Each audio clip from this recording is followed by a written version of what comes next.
Well, welcome to you all. Welcome to Heritage Day 2014.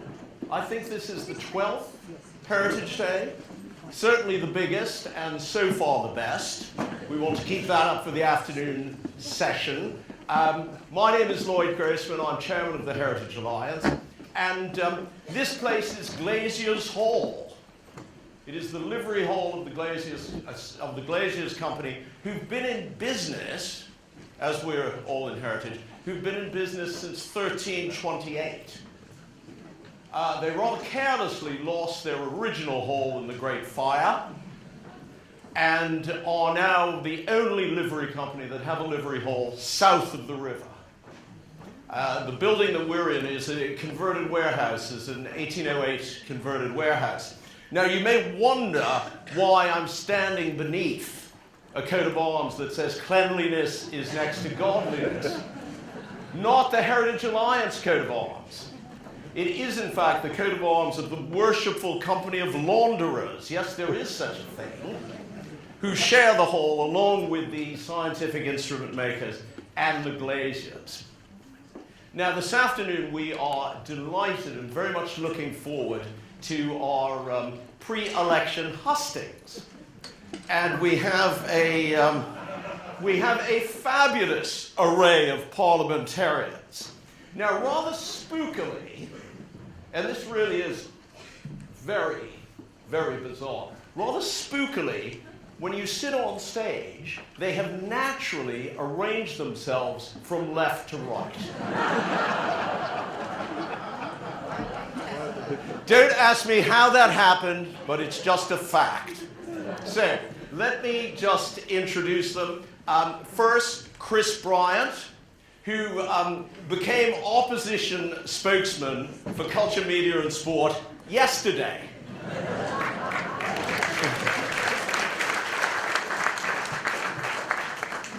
And I'd like to say, although there are no copies for sale this afternoon, Chris is author of an excellent History of Parliament, which makes a wonderful Christmas present. 2 volumes. Jane Bonham Carter is the Liberal Democrat spokesman for culture in the House of Lords, and Ed Vaizey is the culture minister. So we're going to have a brief presentation from each of them, and then we will open them up to an onslaught of questions. And isn't it marvelous to see the entire independent heritage movement gathered in one room? Thank you all for joining us. So I'm now going to turn over to the excellent Ben Cowell, who'll be chairing this session. Ben. Thank you, Lloyd. Thank you. And this is obviously the most important part of Heritage Day, and this chance to talk to parliamentarians ahead of a general election comes round, but once every 5 years. So we have just under an hour. We want to make the most of it. Do have your questions in mind as you listen to our 3 speakers this afternoon. And please could I ask Ed to go to the lectern if you wish, or speak from your chair if you wish. But 10 minutes only. And we're going to ask afterwards all of you to have your questions in mind, keep them succinct, keep them to the point, and do ask questions of the panel, and they will all have a chance to respond. Thank you, Ed. Well, thank you very much, Ben. I think this feels, I hope people don't take this the wrong way, I think Lloyd's given a sort of informal feel, so I thought I would just speak from behind the desk, but I don't want to force my co-panellists into any particular position in terms of how they deliver their remarks. And I'm looking forward to the questions. You know, sometimes when you're a politician, you do realise that sometimes you do feel a bit like cannon fodder. And the relish with which Lloyd said that he's looking forward to the onslaught of questions filled me with some foreboding. But, you know, we may have this debate cancelled because I gather UKIP and the Greens have trying to get an injunction at the moment because they're not represented on the panel here today. But I'm sure each of us will try and represent a sort of UKIP or greenish tendency if we get the opportunity. First of all, I want to obviously, in order to get you on side, pay tribute to our hosts, the Heritage Alliance, and obviously the brilliant Lloyd Grossman, with whom I've worked for many years. I don't know how many of the Heritage Alliance AGMs I've been to, but I think it's been quite a lot. Also to say thank you to the Heritage Alliance working with Civic Voice and the National Trust because of your management of Heritage Open Days. And the Heritage Alliance this may be its 12th meeting, but the Heritage Open Days have celebrated 20 years this year. And in that 4-day festival, we saw 3 million people taking part, an increase of 1 million from the year before. Many of the venues became fully booked within minutes being posted online. 50,000 volunteers opened their sites, everything from windmills to a World War II air raid shelter. So it's going to happen next year. We've secured funding, £125,000 from the players of the People's Postcode Lottery, English Heritage with £100,000 and significant in-kind support for the National Trust, which has been providing for the last 3 years. And I know that many of the organisations that took part in Heritage Open Days are represented here today. So thank you for everything that you're doing.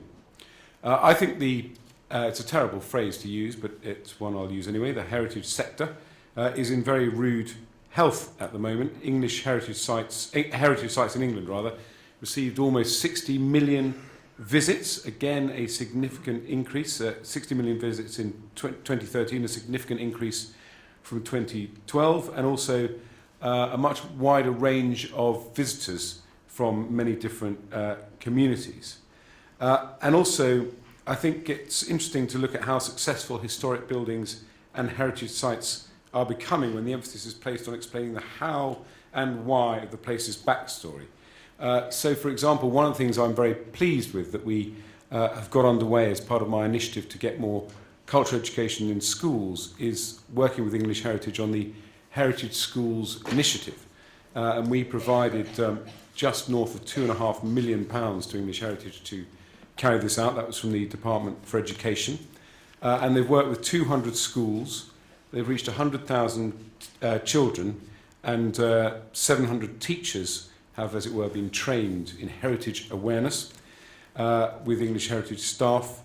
And there is a report which is due out shortly from English Heritage which shows a really marked increase in teachers' engagement with local heritage when they, as it were, self-reported in a survey before they took part in the heritage schools. The amount of impromptu engagement with local heritage was relatively low, and the amount of kind of knowledge of what was on the doorstep in terms of local heritage was relatively low, and that has increased significantly thanks to heritage schools. So I think that is a good example. I think also Heritage Open Days show people's continuing interest in the heritage, and there was a report in terms of economic value as well. There was a report in the Times last Friday based on this year's Heritage Counts research that the average visitor derives more than £1,500 worth of well-being from heritage sites every year.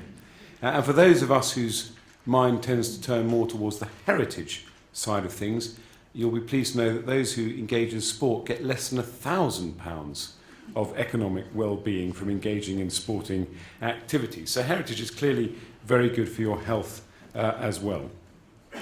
I just want to, obviously, as this is going to turn into pre-election hustings, talk a bit about what we've done for heritage in the last 4 odd years.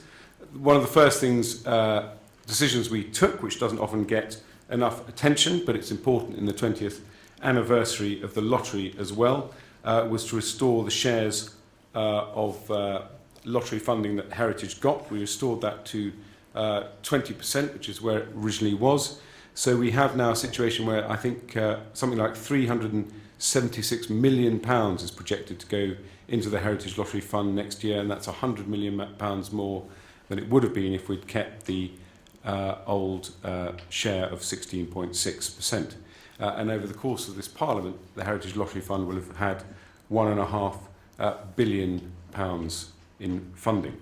We've also made a massive investment of more than £80 million in additional money above grant and aid to English Heritage to create the new freestanding trust to restore, promote and manage the National Heritage Collection.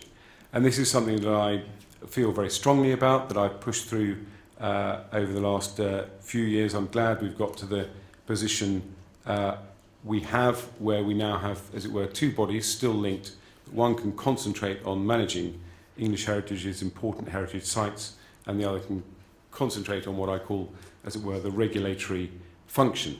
I think it's really important as well, in terms of people's any concerns people may have, to make it crystal clear that the ownership of the properties will remain unchanged. They'll still be in public ownership, and also the roles of English currently exercised by English Heritage in terms of their duties and responsibilities, designation, expert advice and so on, will also remain the same. And in fact, my hope is that they will be even better at doing these roles, because there'll be a much clearer focus. And that £80 million that we've found to help secure this change is on top of the £700 million that's gone into English Heritage since 2010, between 2010 and 2016. We also have the National Heritage Memorial Fund, £27 million, £63 million paid out under the Listed Places of Worship scheme, 13,000 grants, £1.5 million from our Memorial Grant scheme, and £20 million for cathedral repairs, which again was a pet subject of mine that I was very pleased to push through. And I was very pleased to see as well in the autumn statement a new £15 million fund to repair roofs on the listed places of worship. I do know that a lot of people were lobbying for tax changes to help historic houses. That was not something we were able to secure in the budget, but it is something that we remain open-minded about and interested in. So I think we have done an enormous amount to support the heritage. I know that people will always want more funding for heritage and more changes. I'm here and happy to listen to people's point of view, but I'm pleased, as I say, that we were able to secure the changes in lottery funding. I'm really pleased for our ambitious plans to reform English Heritage, because I think it will be bring enhancement to both arms of English Heritage, and I'll continue to push where I can for changes and improvements to our heritage landscape. Thank you very much.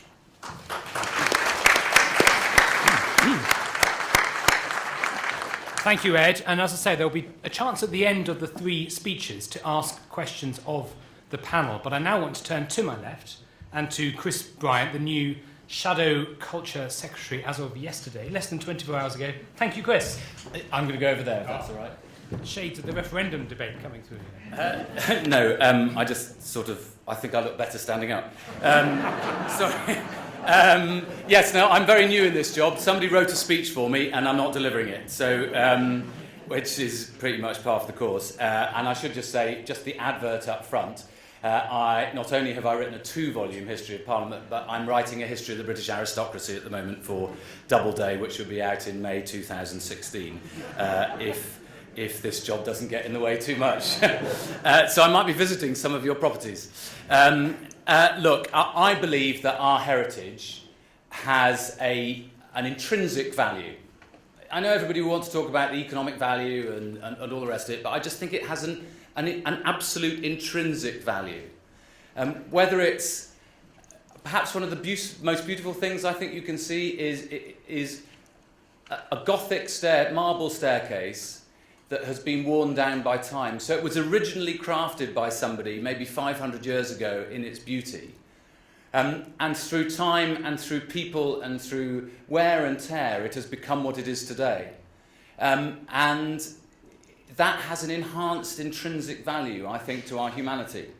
It's not just the built environment either. Of course, if you look at any natural landscape, anything that anybody would put on a chocolate box, it will have been crafted by humanity with the environment and with nature playing its part. And it's that combination that I think gives us the kind of beauty that the Lakeland poets would have written about, or any modern poet would write about. That shared endeavour of humanity and nature, the two combined.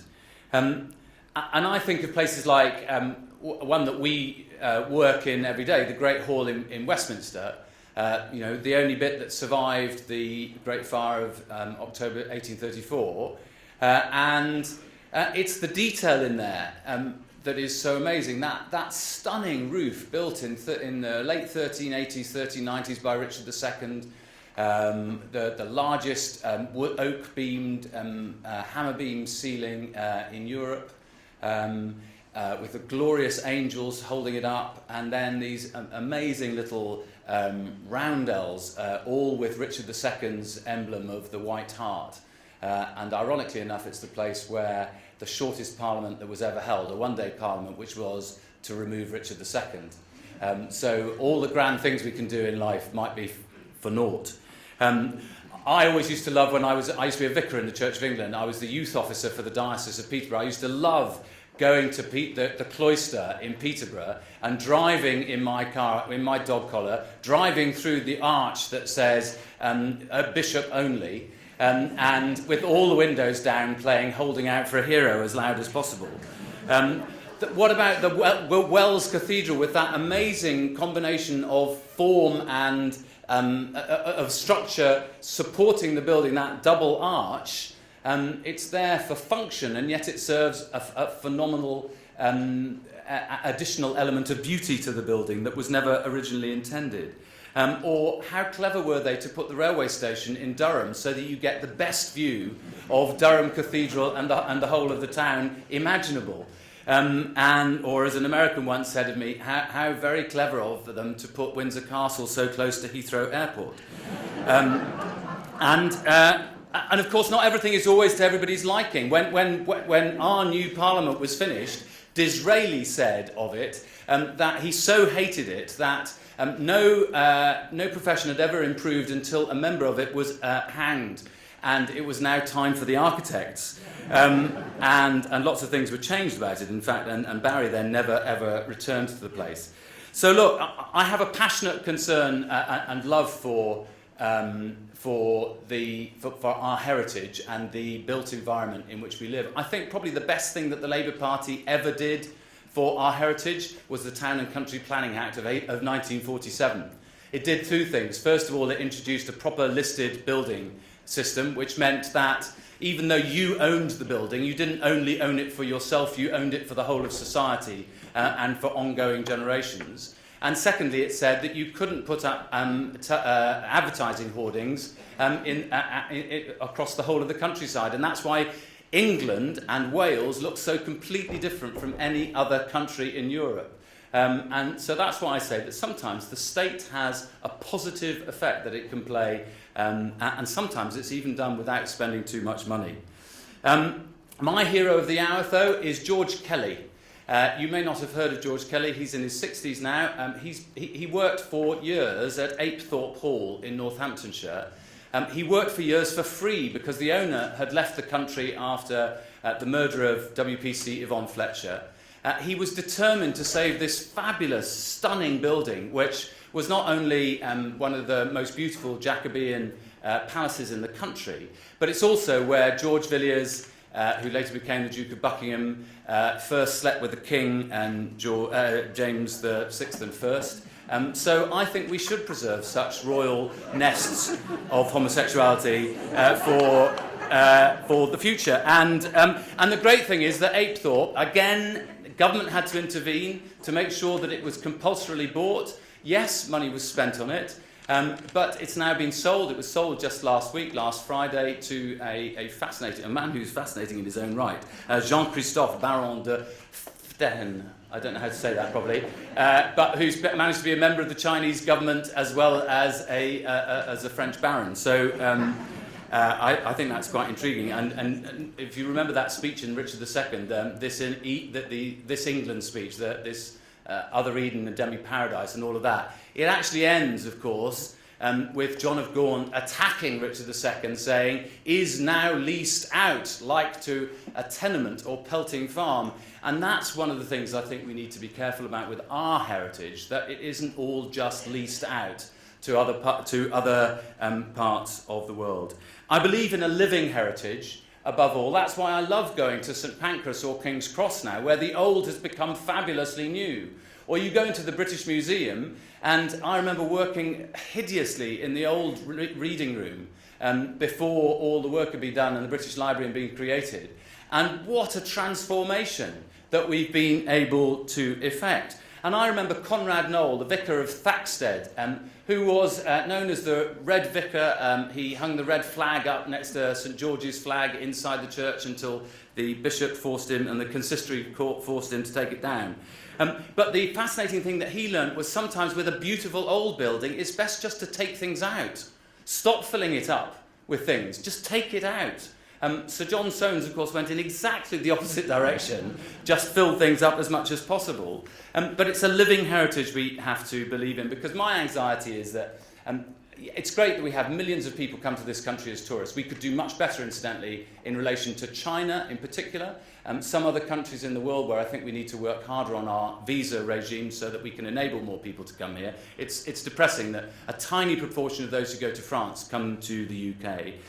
But I remember Charlotte Church once told me the story of she'd gone to sing for George Bush Jr. in the W, as it were, in the White House, and afterwards they were introduced, and he came up to her and said, "Where do you come from?" And she said, "Wales," and he said, "What state's that in?"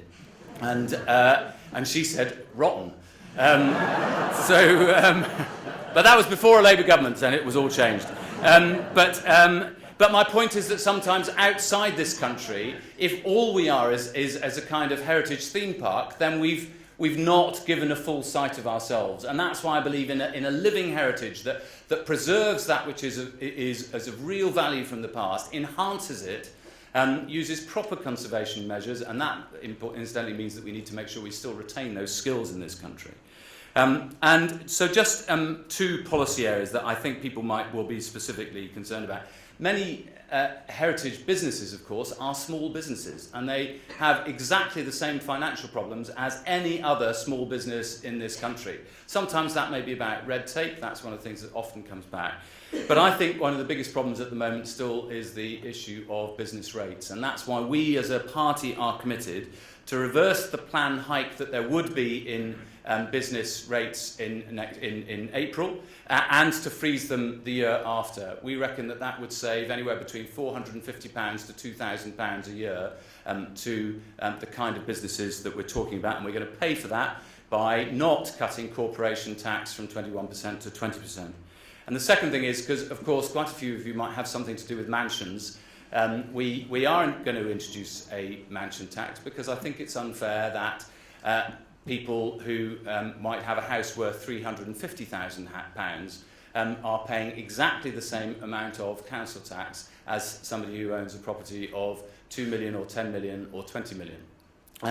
But it is obviously important that we don't close down the heritage industry as part of that. And that's why we are absolutely certain, I'm not sure whether this has been publicly announced, but if it hasn't, I am announcing it now, that there will be an exemption for those properties that are open to the public for 28 days or more a year. I've probably spoken for too long, so can I just say finally that I'm absolutely delighted to have this job. I cannot imagine a better job. I've always been envious of I've forgotten his name, Ed Vasey, and I've envied his job from the further ranks of the shadow opposition team, but now I've definitely got my eyes on his job.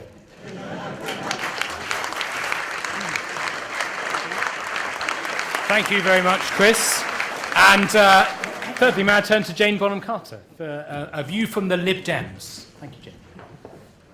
It's quite difficult following someone who's both been a vicar and used to the pulpit, and someone who's written a book and has quotes at his fingertips. So I apologise. I'm not going to probably not going to be so entertaining. But anyway, I just want to thank the Heritage Alliance for this opportunity. And in the opening line of your, if I might say so, admirably succinct manifesto, and something maybe all of us could learn, you state that our heritage is one of our greatest national assets, and emphatically I think we've all been saying yes. As a country we are blessed with a wealth of historic buildings, of archaeological sites, and also of an amazing variety of landscape. And I do, however, and I'm not quite sure how all of you will take this, have a slight problem with the word heritage, the perception of the word heritage is connotations of old and the past, and I'm afraid to say I had a conversation with a taxi driver which went very well and he didn't record, but of inheritance and ownership by the few. And of course, one of the most important things about our heritage is that it is shared. And in being so, it defines and binds our communities. It gives people the opportunity, in my view, to exercise and enjoy their imagination. It allows them to identify and value things which reflect their knowledge, their beliefs, their traditions, and very importantly, in my view, understanding of the beliefs and traditions of others. And I think heritage, encompassing both past and continuing cultural practices, does embrace and what's the word I'm looking for? It enhances the diversity and richness of modern, vibrant, creative, multicultural Britain. And I remember Connecting Light, I don't know how many of you in the audience do, part of the wonderful Cultural Olympiad, where the artist Zach Lieberman turned Hadrian's Wall into the world's largest artwork. And I think this is picking up on something actually Chris said about living heritage. It turned an ancient barrier into a modern means of communication. And thousands of people turned up to see it, millions tuned in, and Hadrian's Wall got a new image and a new kind of audience. So I believe our heritage is very definitely something we share, and it is fluid and not rooted in the past. And what happened with Connecting Light is a good example of the benefits of collaboration. 120 landowners had to agree to it, and they did. And again, going back to your manifesto, and I agree with this too, you say that the future survival of heritage depends on private, independent and public sectors working together to create the right framework for success, and we, the Liberal Democrats, absolutely believe in that. Ed has already touched on the fact that we have restored national lottery funding to heritage because, of course, if the heritage asset is to be preserved, is to be nurtured, it needs money, and we all know times are tough. But the return of the lottery funding has of course been a very good thing. Though we on the Liberal Democrats are concerned that there may be a cuckoo in the national lottery nest. One of the founding principles of the National Lottery was that there was one national lottery. There are regional lotteries, but there's one national lottery, and we don't actually think that's the situation today. There's something called the Health Lottery, which, in all but name, seems to be a national one, and I think this needs to be scrutinised, and there's also things going online, which I think is potentially a problem. The Heritage Alignment Manifesto also asks us to increase the appetite for philanthropic giving. Here again, we agree. The Coalition introduced a match funding scheme from public funds to act as an inducement, and this was on the back, I think, of the last Labour government's very successful launch of a similar scheme to encourage donating to UK universities. One of the things that was learnt from that was that it was important to invest in the teaching of fundraising skills. And I read recently of a rather underhand trick that was played on some regional museums, actually, which was a woman who was purported to be a recent widow, had sent letters to various regional museums saying, I've just lost my husband. It was clear she had money, she wanted something to do, she put £10 in the letter. She didn't get a reply from any of them except one. And I think that is an example of the problem. So I think part of the money should be the money that we the government gives should be used to help small and medium-sized organisations who may not have a history of fundraising and need some help in learning how to fundraise. And I think Heritage Alliance's Giving to Heritage project may be able to help in that way. And then, of course, there's crowdfunding. If you Google heritage crowdfunding, a host of sites come up. And this, of course, you will all know about crowdfunding. It involves large numbers of people giving small amounts of money through the web. Citizen philanthropy. The giver gains partial, very tiny, but partial ownership of the cause they care about. And so it seems to me you get two gains: funds and a personal connection. We, in the Liberal Democrats, absolutely agree that we should look at the level of VAT on repairs and maintenance, not least because there is a serious housing problem and renovating old buildings is the sustainable way to tackle this. But we must make sure, as believers in the Green Deal, that it is flexible about the problems of old buildings, and that it isn't allowed to introduce a new layer of bureaucracy. Traditionally constructed buildings can be energy efficient, as you all know, while retaining their character. And if frankly, if they're not made energy efficient, then they're going to be impossible to live in. So I think that's something we really have to be aware of. We also need to make sure we value the skills, again, something else Chris said, and expertise of those who maintain a lot of our heritage. I mean, I heard recently about someone in the Cotswolds who'd asked an 80-year-old man to build a very small dry stone wall, and he was asked, it had to be inspected by a new young conservation officer, and the man who was building the wall, who was 80, was understandably rather annoyed to have this young person, I suspect it was a man, looking at his work when he'd had the experience he'd had. So it's of course right for local authorities to guard our heritage, but we must treat those that do with real respect. Again, turning to something which I don't think has been mentioned, which is tourism, and how heritage-led tourism contributes so much to our economy. And I think it can contribute more because we have two problems, in my view, which is accessibility and visibility. And how can people experience how rich our heritage is if they cannot get to it? And the Lib Dems are committed to completing the coastal pathway, which not only provides access to our heritage, but is also our heritage and an end for itself.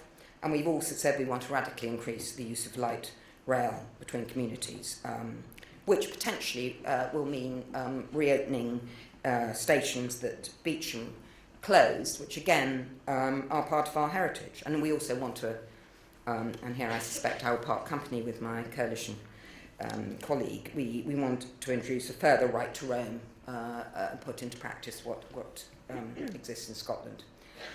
But also, greater access must also involve targeted advertising. We are supporters, huge supporters of the GREAT campaign, which of course grew out of the Olympics and which was one of the great advertisements for the UK. But we want to ensure small tourist boards work together at a national level in order that the similar attractions, the smaller attractions and heritage sites can raise their voice above the clamour.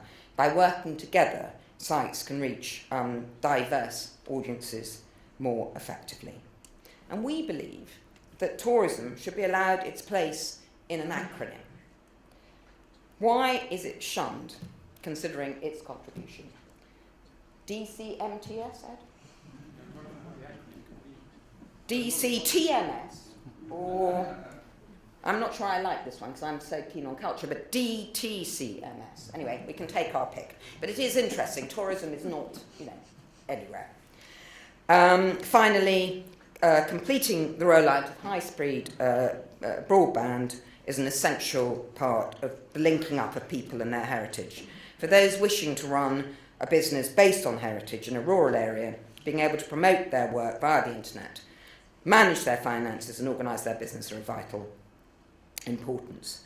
And of course, and this is my last thoughts, the greater ability to conserve more sites, and the greater access to appreciate them leads to another pressure, which is the people to do the conserving, like the dry stone waller, the people to be the custodians.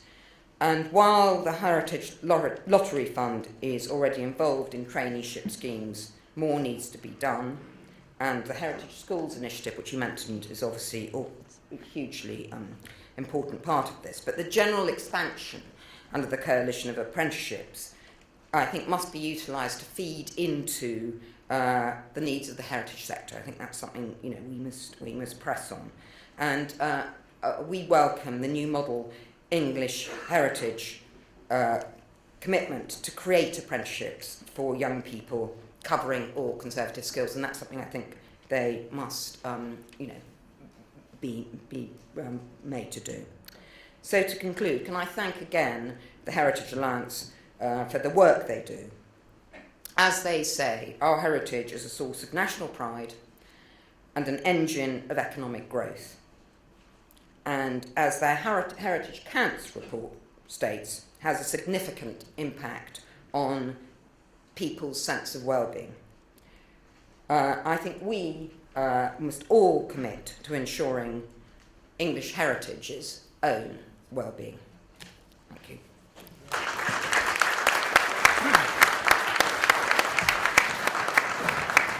Thank you. Thank you very much indeed, Jane. And that completes our 3 speeches for this afternoon, but now it's your chance to ask questions of our panel this afternoon. We've got a little over 20 minutes or so before we need to wrap up, so not a huge amount of time, but enough time for some questions from the floor. We've got microphones at the back there. Can I ask you, if you want to ask a question, I hope many of you do, that you say who you are and where you've come from, and try and keep your questions succinct so we can have as many as possible this afternoon. The problem with having 3 such great advocates for heritage, of course, is that we're all in danger of agreeing with each other rather violently. So let's see if we can see where the differences might be. There were some subtle differences in what we've heard, different emphases around taxation, around lottery, around planning perhaps. So let's see where the questions take us. Would anyone like to volunteer first? We've got a question there and then another one there. But if we can have a gentleman there first, please. Tim Phillips, National Peers Society. The Baroness was very, very kind to mention the word tourism because, as you can imagine, seaside piers represent the resort in which they sit. And I'm just wondering whether all panel members could say how they would like seaside piers to move into the 21st century, contributing to the tourism of the resort in which they sit. I should add that each pier is very, very different, so you can't apply the same criteria to every one. And the majority of them are privately owned, which makes applying heritage lottery money for those that are listed very difficult. Could I turn to the peer to my right and, to answer that? Sorry, It's panto. I'm sorry, but anyway, just quick answers on that one. No, but one of the things, having spent my childhood near Brighton, the piers there were just spectacular. Why do they burn down all the time? That's the thing that upsets me. I mean, how can they be preserved from this terrible fate? Well, I don't know. But piers are great in every. So we should be reformed, of course. The House of Lords should certainly be reformed, I think. If you're going to tell us all how to live our lives, the least you can do is put yourself up for election. Sorry, that was very political. But I believe in it. It's your party that's actually stymied it. All right, well now. Anyway, look, having spent 5 weeks in Clacton for a by-election, I'm painfully aware, actually, of the problems that face a lot of seaside towns. They've had a much worse time over the last 7-8 years than most other parts of the country, and many of them have faced obvious challenges from people being able to travel overseas for holidays and so on. We need to do far more about encouraging in-country tourism. I don't know anything specific about piers themselves, but I'm happy to come and visit you. Very good, thank you. Ed, do you want to say anything about peers? Well, I won't comment on elected peers or otherwise, because that's your not... dad a peer? He was. He died 30 years ago, but he was a peer. He was made a peer by Harold Wilson, actually. Very fine man. And so that's why everyone thinks I'm a toff. But I'm a sort of much of a toff as Stephen Kinnock. Anyway, although he did become a Conservative, because obviously he sent his kids to private school and he couldn't live with the hypocrisy that some Labour MPs live with. Anyway, we better not go down this road. And he sent us to private school actually because Harold Wilson put him on the Public Schools Commission. And, Seaside peers, please. Anyway, you can see I'm bidding for time. We've now forgotten the premise of the question. We all support seaside piers.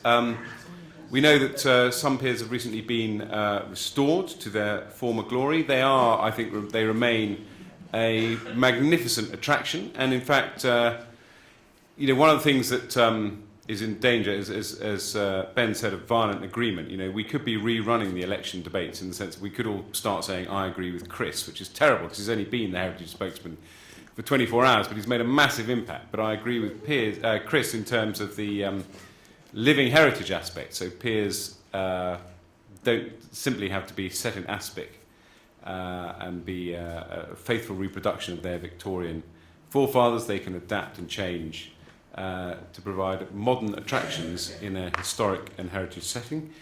I would be happy to talk to you more about the protection of piers in particular. We do have a Coastal Communities Fund, and if the Tourism Minister was here, she would talk more about what the government is doing to support seaside towns, because they have been recognised, and they were recognised in fact by the last government as having special needs and attributes that it is right that central government should support.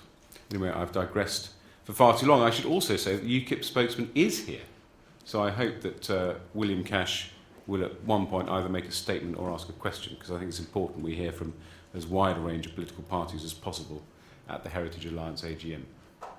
Thank you. Right. Well, I think, did I see William's hand up? Yeah, there he is. Yeah. William, do you want to ask a question, please, if you will, but introduce yourself to the audience? Thank you very much. Yes, William Cash, UKIP Heritage Spokesman. Thank you for that, Ed.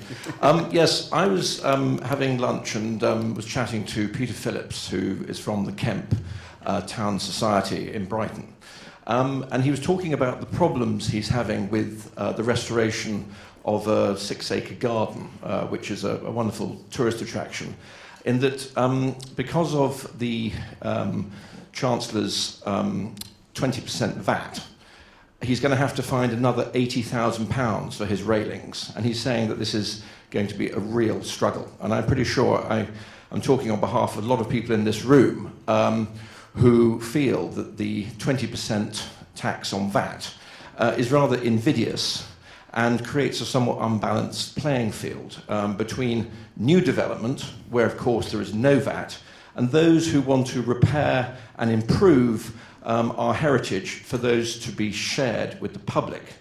So we have had an announcement from Chris, and I would like to quickly say, since I am in front of the Heritage Alliance, that UKIP is the first party to pledge in its manifesto that we will abolish the VAT on listed building repairs. And I wanted to ask, in particular, Ed, yes or no, I'm sure the manifesto is beyond draft stage now, will the Tories be pledging to do a U-turn on VAT for listed building repairs? And I'd also like to ask Chris, will Labour be looking to again reintroduce the Heritage Protection Bill? Thank you. Good, thank you, William. Ed? Well, VAT is a matter for the Chancellor, so I would be wrong of me to make such a pledge. But it goes without saying that this is a very live issue and has been for many, many years, the issue of VAT on new build and the issue of VAT on repair and maintenance of listed buildings. Clearly, the Chancellor has to look at things in the round. He has to make decisions. And Also, I think, to a certain extent, the heritage sector itself has to provide clear evidence of whether a reduction in VAT or a compensation scheme for VAT on listed building repairs would have the effect that people say it would have. So clearly there will obviously be individual cases that you can cite where people would wish to have the VAT removed, and occasionally the Chancellor will intervene to remove VAT or compensate for VAT in certain specific cases. I think the Garden Bridge is the latest example of that. But an exemption for all listed buildings, how much would it cost? What effect would it have? I think we need clearer evidence before the case is made. But certainly it would be a decision of the Chancellor, and it wouldn't necessarily be in the manifesto. It might be something that he looks at in subsequent budgets between now and 2020. Okay, thank you, Ed. Chris, do you want to respond either on VAT or on the particular thing about the protection bill? I'll do both of them. Bill, or William, I don't know. I always call your dad Bill, and I'm a big fan of your dad's. I'm not sure how it's going on in your family at the moment, in different political parties, but I think he's a great man, even though I disagree with him almost as much as I disagree with you on everything. VAT, I mean, the daft thing was putting VAT up in this Parliament, and especially doing it at the same time as completely slashing all the capital spend programme in 2010-2011. I think that's one of the things that contributed to the economy having a really rough time for the last 4 years. So, and I note that the Chancellor still at the moment won't even guarantee that they're not going to increase VAT for everything after the general election. Which we won't. As for the Heritage Protection Bill, this landed on me as a question last night for the first time, and so I have got it out and it's lying on my desk to look at. But in all honesty, it sounds very attractive, but I haven't the foggiest idea. Okay, right. So next question, please. Gentleman at the back. Thank you. Simon Murray, National Trust. Ed Vasey began rightly saying that heritage is in good heart, you said, and I think thanks to the funding largely through the HLF, maybe rather than the cuts to English heritage, this has been substantially the case, and many great and smaller buildings have been preserved. But I was then struck by what Chris Bryant was saying about the greatest contribution to heritage protection this century was the Town and Country Planning Act of 1947. So I would be interested in the panel's view as to how successful the MPPF has been in protecting historic buildings, and particularly the buildings that Heritage Open Days celebrates, and their settings. And of course I have in mind the number of very large developer-led planning applications in the system at the moment that are going to be landing on the sort of outskirts of important historic towns like Warwick and Ely and Chichester. Thank you. Okay, good, thank you. So, Ed, can I ask you about the NPPF and what it's meant for heritage? Well, I mean, taking account of the historic environment, the heritage environment is part of the National Planning Policy Framework. Having a local plan and the opportunity to have a neighbourhood plan are both opportunities for local communities to take over the management of, effectively, of development in their area.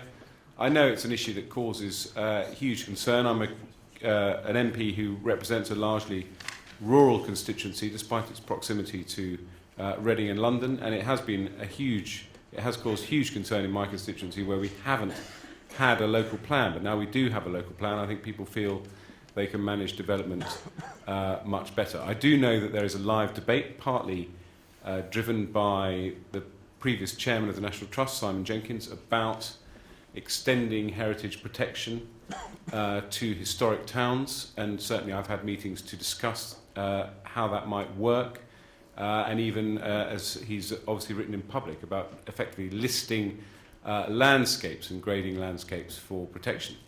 And I think it is important, again, to agree with what Chris said in his earlier remarks. No one is pretending at any point that the state shouldn't have a role as a gatekeeper and protector of heritage, and I think over the 100 years since the first Act was passed, we've seen the massive benefits that has brought in terms of protecting our heritage. So certainly I think, again, we in the Conservative Party will be very open to discussions about how a wider system of protection might work. But again, we don't want to kind of, there are lots of protections already in place that are working very effectively. But I don't think the NPPF has somehow opened the floodgates to rampant development that is destroying our countryside or our landscapes. Okay, thank you. Chris? Simon, you slightly missed the point of what I was trying to say. I was basically trying to say that the whole heritage industry, to use a bad term, is a socialist endeavour, and I'm glad that you're all signed up to the Labour Party cause. Because, I mean, the National Trust itself, I think the first biggest donor was Richard Ackland, who gave enormous estates, and of course, then Commonwealth candidate in the Second World War, won a by-election, and then ended up being a Labour MP. That's rather cheekily what I was trying to do. And then you started using acronyms, and I think if there's one thing I want to ban in life, it is acronyms. And I don't care whether it's DCTMS or anything like that. My biggest concern is that I live in a town in South Wales where we have more homes than there are people, but most of the country there are not enough homes for the people, and we are growing as a population. House prices are now absolutely impossible for young people growing up in large parts of London and the South East. We do need more homes. We've got to have a strategy around having more homes, but it's got to be combined, it's a balancing act obviously, with making sure that we don't destroy that which is absolutely wonderful. There's a sad story of the Palace of Westminster. In 1801, when another 100 MPs were coming from Ireland because of the Act of Union, they had to make the House of Commons chamber bigger, so they sort of cut into the walls. And as they were taking down the old panelling that had been put up by Sir Christopher Wren at the last time that the chamber had to have more seats, they discovered all the medieval paintings at the back. But the architect, who hated medieval stuff, just destroyed it all. Literally destroyed it all, and wouldn't even let people spend, other artists and antiquaries spend more than 20 minutes to draw the pictures that were on the walls. And I think that sometimes there's been that kind of barbaric attitude. So I want to have a balance, and I haven't looked at the planning legislation very closely. It's one of the things obviously I've got to do. Okay, thank you. And Jane? Just very briefly, I mean, I think it was, Chris has only just discovered about this, but I think it was very sad that Labour government decided not to go forward with the National Heritage Bill, which would have introduced a new listing process for our heritage buildings, and I think that's something that we should happen. Okay, thank you. Now we're running short of time. I'm going to take maybe 3 questions, and then we'll ask the panel to speak to those and wrap up. So, lady in the, that's right. If you could. Marilyn Palmer, representing the Association for Industrial Archaeology, but I've served on the advisory committees for the National Trust, English Heritage and the Council of British Archaeology. I'm very concerned about the position of the volunteer. There's a tendency to think that the volunteers can pick everything up that other people can't do. If you did an age analysis of most of us in this hall, and I represent the upper level of all that, I'm concerned, with due exception of one of my ex-students sitting in front of me, that the next generation is not really the volunteering sort. How are the volunteers going to pick it all up? Yes, Ben, I know a lot of people do, and I know the National Trust does an awful lot to encourage volunteers, but volunteers cannot do it all. Good. Okay. And I'd like to know how you think this might be sustained. It's a good one, thank you. Can you pass the mic down to Crispin there, who had his hand up too? Thank you. Crispin Truman, Churches Conservation Trust. Slightly related question. We've heard about the intrinsic, the economic and the tourism value of heritage. I'm interested in the social value, particularly in terms of strengthening civil society. The Churches Conservation Trust opens its project at All Souls Bolton tomorrow, which is an example of a large heritage project which has also strengthened community in its saving up in a very disadvantaged area. And it just shows how there's real mutual benefit in protecting heritage and building civil society and community. I'd be interested in the panel's views on how we can better help communities, particularly in poorer areas, to do that, and that does contribute towards volunteering, I think. Thank you. And can I have one more question? Why don't you pass it straight in front of you, Crispin? That's easier. Thank you. Clive Stacey from Colchester and Ipswich Museums. It was great to hear talk about retaining skills, respecting local authorities, and what we do and the value of our heritage. I work for a local authority museum service. I also manage the Heritage Open Days in Colchester. We did an economic analysis, and just for the weekend, we brought in £185,000 into the local economy just for that, which is brilliant from the economic side of it. There's also a huge value for our heritage. 3 days ago, I confirmed my redundancy with the museum service I've worked at for over 10 years now. So I'd like to know how the panel would like to reconcile everything you said there, which sounds brilliant, with the ongoing cuts that are going on. Thank you very much indeed. And I think what we'll do is ask the panellists to respond to those 3 questions. We had a question about volunteering and how we can sustain it going forward into the future with future generations. There was a question about communities and how we can best help communities look after the heritage they treasure. And then there was a question at the end there about local authority cuts. Very real, I know. Lots of authorities across the country facing this. Heritage services being cut in lots of places. And how can that be reconciled with the positive words we've heard from the panellists this afternoon? Ed, can I start with you first? Well, I'm sorry to hear about your redundancy, obviously, and I know that local councils do feel the pressure of the budget reductions, and again, without wishing to sound too predictable, too much like a crack record, we know what the issue is. We know it's about balancing the budget, and we know that there are budget reductions across a whole range of different areas. I wouldn't like to comment on your personal situation and the situation of the Colchester Museum. Maybe Bob Russell will get in touch with me about it. I do think that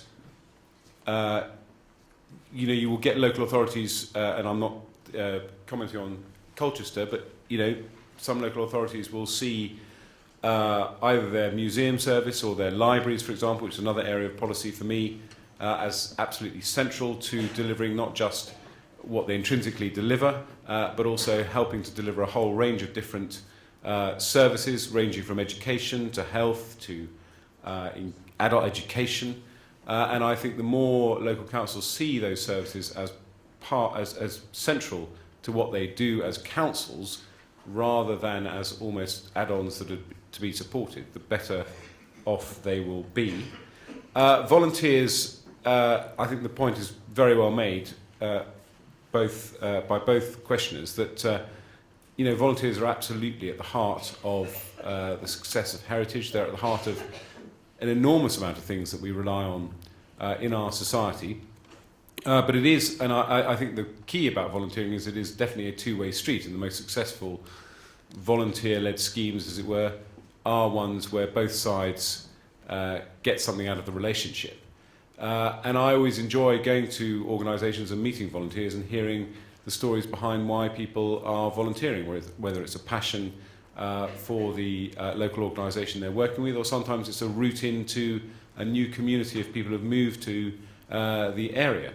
So I think volunteering has a huge future. I hear what you say about people getting old and maybe a perspective that the younger generation doesn't want to volunteer, but I don't think that's the case. I think that people want to volunteer of every age and from all walks of life, because volunteers give an enormous amount, but they also receive an enormous amount in terms of the work that they do, which is why so many people like to do it, why we've seen such an increase in volunteering, why English Heritage is so keen to increase the number of volunteers it has. And it looks enviously across at the National Trust, for example, and the huge amount of volunteers they benefit from.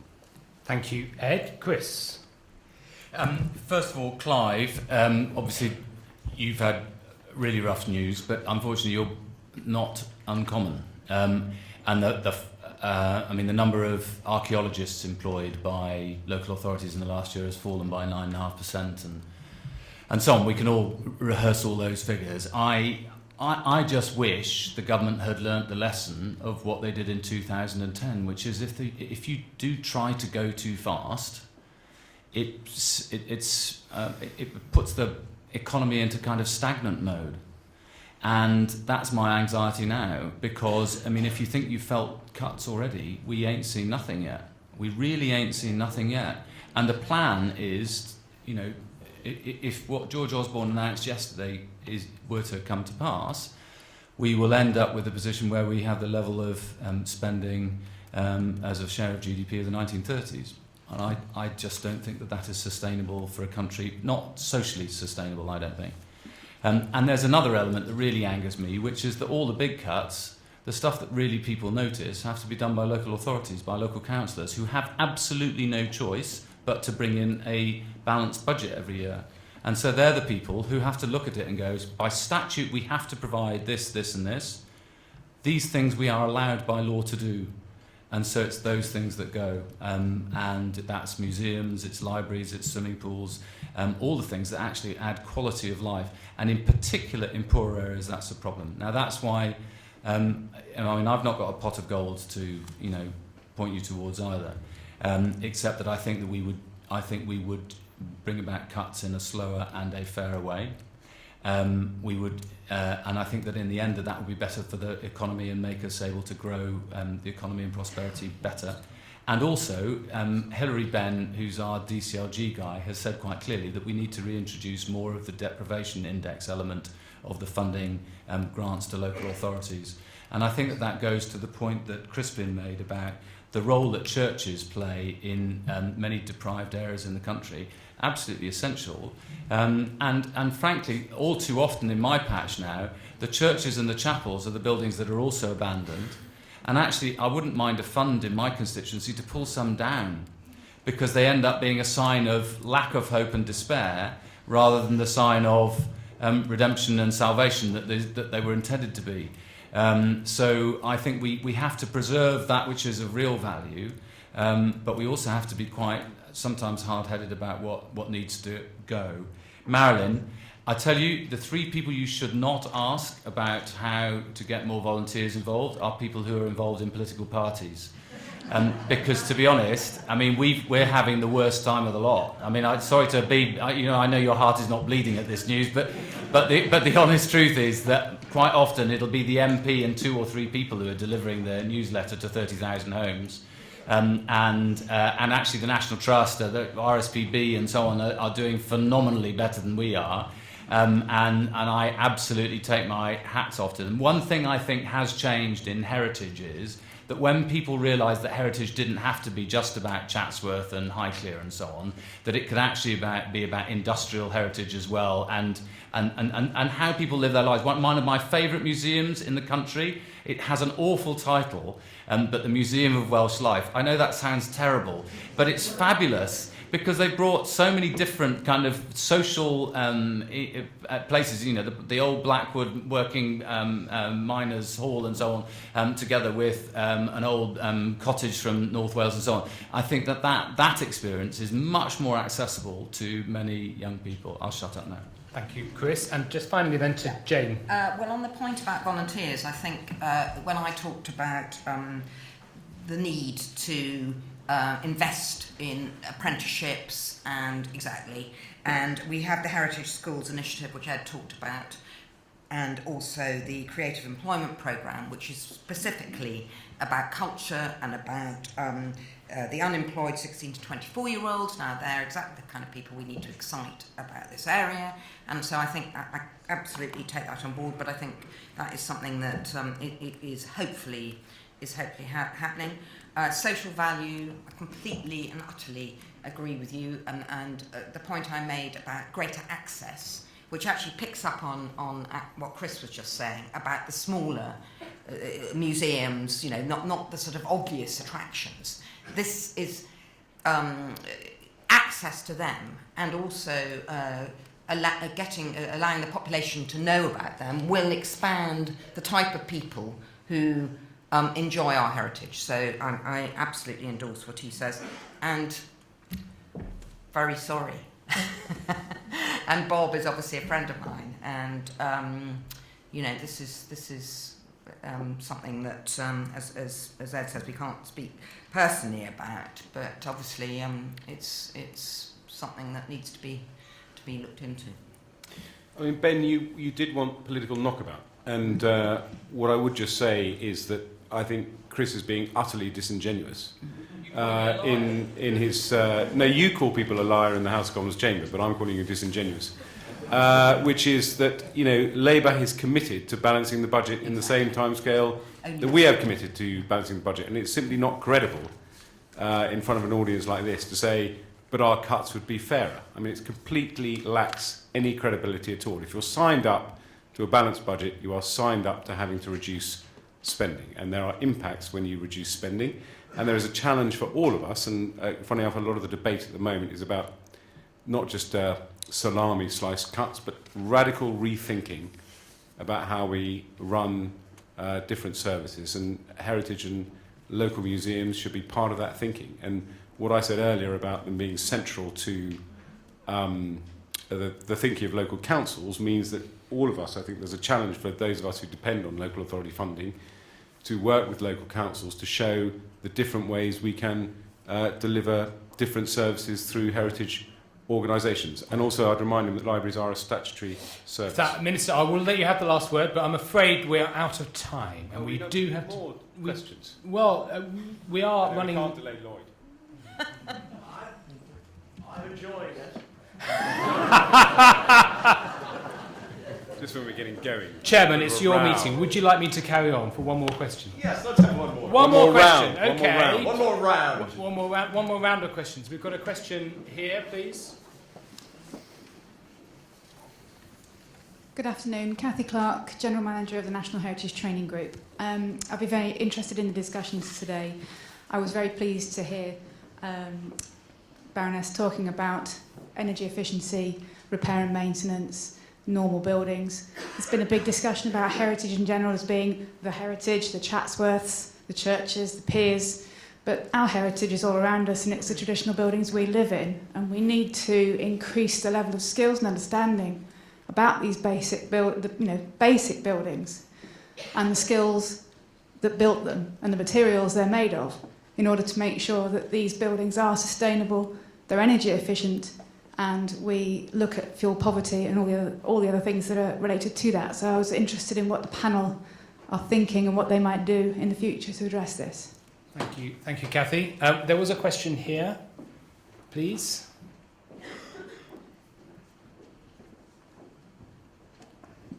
Richard Compton, the Historic Houses Association. The private sector, of course, represents 2/3 of the country's built heritage, and it's not just, quote, Chatsworth and Highclere. Although it's interesting to note that Chatsworth is the largest employer in its constituency. But it owns and curates 2/3 of the built heritage.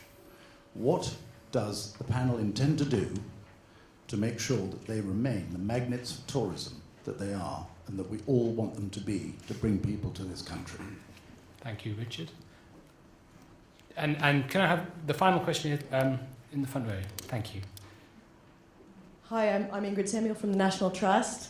And Ed, you made a point just now about not just salami slicing cuts, but radical rethinking. And of course, we have a period of radical rethinking over the next 8 years with the new model with English Heritage and Historic England. And recognizing that it's an innovative approach, the government has put in various points, review points along the way to look at how it's working and how well that's progressing. But what's not clear, I think, is the extent to which beyond DCMS, beyond English Heritage and Historic England itself, those of us who so rely on Heritage England and the services they are going to provide, those of us who have properties in guardianship with English Heritage are going to be able to contribute to those reviews, to those considerations of how well it's working and whether both bodies have the money, the funding they need to deliver. Okay, great. Now, that really was the last question, I'm afraid. So can I ask Chris to respond? We had a question about skills, a question about historic houses, and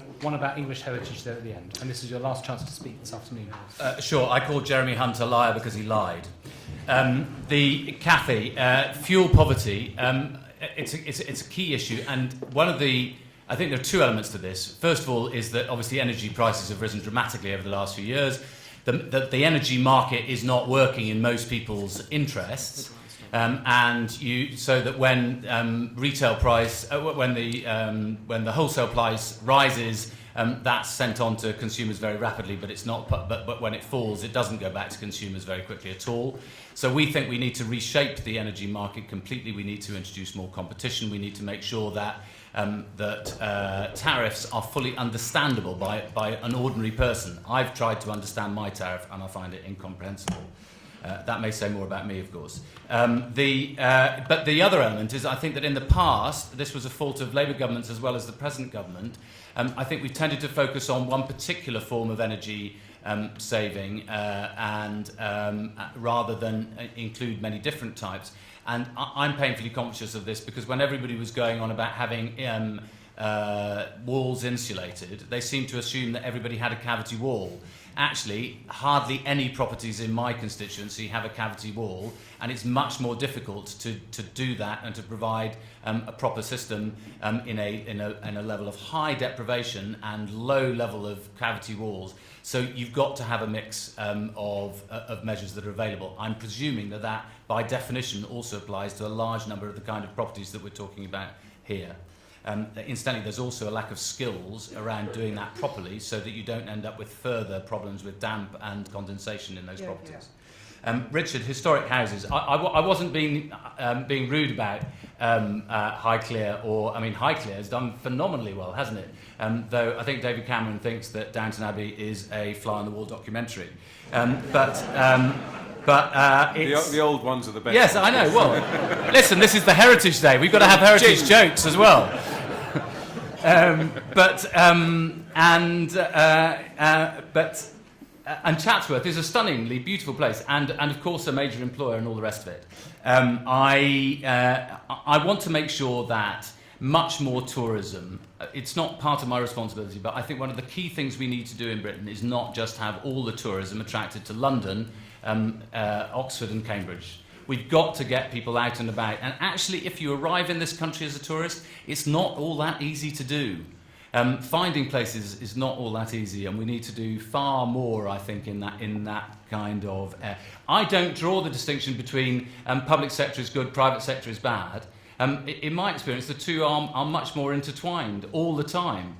The skills that you learn in the public sector, you might then use in the private sector, and so on and so on. Every school built in this country is used in the public sector, but was built by the private sector. So I don't draw those distinctions. And as for the new model, you're obviously right. As I say, this is fewer than 24 hours. Just in case there are any pedants in the room. I see there are. I see the room is full of pedants, right. Not peasants, no. Though the origin of the words was the same. But anyway, yes, it was... yeah, you'll have a say. Right, good. That's a promise. Jane. Okay, thanks. Yes, well, on the skills point... as I said earlier, we welcome that the new model, English Heritage, commitment to create apprenticeships for young people to develop these skills, and I think that's something. Again, actually coming back to your question, that has to be part of the review, because that's clearly very important. And I think this is something acronym coming up, DCMS, that there are lots and lots of wonderful jobs out there across culture, media, tourism, heritage, that are not being filled at the moment. And it's something I think we're aware of, and that's why pushing forward the apprenticeships across this area is really important. On the big houses point, of course Chatsworth was sort of ahead of its time, wasn't it? It created a sort of business. The late Duchess of Devonshire created a business. But I think the government's in lieu, which meant that people can donate works of art while they are still living, has, I believe, helped the big houses. So that's something that has obviously been positive. And I think I really I agree, constant reviewing, really. Not constant, sorry, can have too much. But, keeping an eye on the new system, I think, is the answer to your question. Good, thank you, Jen. And Ed? Well, I just want to say very quickly, in answer to Cathy, yes, obviously, heritage skills and the environment and green energy are all very much part of the mix. I think the Heritage Lottery Fund now does a lot more, has a specific fund, in fact, to fund what it calls Heritage Enterprise, because it recognises that actually a lot of businesses can use heritage buildings. And in fact, I think there is now evidence that a lot of those businesses, there's sort of, I hate to do the economy again, but there's actually an economic impact in helping that business. Working out of a heritage business, people tend to be happier, and the business tends to be very successful. So all those are very important issues. Skills as well. Funny enough, one of the benefits, I think, of the money we're putting into the new English Heritage Model is a lot of that is capital funding to restore the estate, and that will help in terms of heritage crafts, and there has been a lot of investment in heritage crafts over the last few years. Historic houses, obviously, it's very important, and Richard and Nick never lose an opportunity to remind me that private owners and historic houses are as much part of the heritage mix as anything else, and provide a huge opportunity. We know very well what their asks are, and we will, as far as we are able to, try and fulfil them, but we always have an open door, because we regard the Historic Houses Association as a very effective body that puts its case very well, and we've had conversations as well about working more closely with English Heritage and the National Trust as well, to give the tourist and the visitor, as it were, an opportunity to experience all the wonderful buildings and estates and museums and parks across those organisations. And of course, in terms of the reform and changes to English heritage, the plan is to be very open and transparent. Nothing is being done under cover of darkness. It's very clear why we want to make the change. I think Laurie Magnus, as the chairman of English Heritage, has done an outstanding job with Simon Thurley of moving us towards that change. And those of you who know Laurie will know that he's someone who, again, is always happy to listen to people's concerns and views and take them on board. A lot of these things are driven by personalities, and I think with Laurie we have a particularly fine chairman who's going to make sure that he fully understands that these changes cannot happen unless they're supported by the wider heritage community. Thank you, Ed. Now, ladies and gentlemen, we are out of time. We need to move on and hear from our chairman. But could you please join me in thanking so much our three panellists for their time, for their enlightening talks and their contribution this afternoon. Thank you very much, all of you. Are you heading